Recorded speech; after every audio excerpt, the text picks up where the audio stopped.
غیر مسلموں کے جھوٹے خدا میرے ہاتھ کی ہتھیلی پر پڑی ہوئی مردہ مکھی کو بھی زندہ نہیں کر سکتے۔ یہ ہے ان سب کی حیثیت، کیونکہ انہوں نے اس کائنات میں کچھ بھی نہیں بنایا تھا، انہوں نے اس مکھی کو بھی نہیں بنایا، بلکہ غیر مسلموں نے اپنے جھوٹے خداؤں کو بنا کر، ایجاد کر کے دنیا کے انسانوں کو بیوقوف بنا کے رکھا ہوا ہے۔ 5 ارب سے زیادہ انسانوں کو بیوقوف بنایا ہوا ہے، جھوٹے خداؤں کی عبادت پہ لگایا ہوا ہے، جھوٹے خداؤں کی پوجا پہ لگایا ہوا ہے۔ ابے جو میرے ہاتھ کی ہتھیلی میں مردہ مکھی کو زندہ نہیں کر سکیں، میں ان کی پوجا کروں گا بیٹھ کے؟ دت دماغ خراب ہے کیا میرا؟ کتے نے کاٹ لیا ہے کہ میرے کو؟ بلاؤ نا رام کرشنا وشنو ہنومان زیوس اور یاوے شاوے کو، ارے بولو ان کو کہ میرے ہاتھ کے ہتھیلی میں مردے زندہ کریں، کریں نا؟ نہیں کر سکتے، وہ نہیں کر سکتے، وہ کر ہی نہیں سکتے۔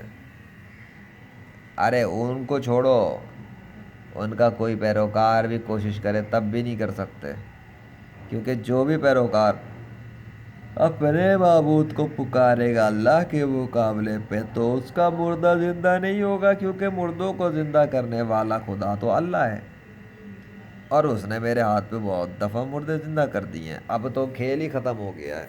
ہاں، چھوٹے خداؤں کے پجاریوں،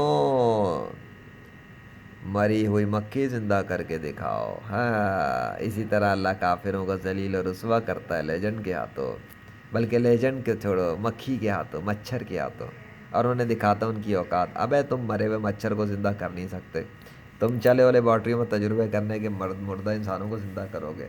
تیری ایسی کی تیسی۔ اللہ اکبر۔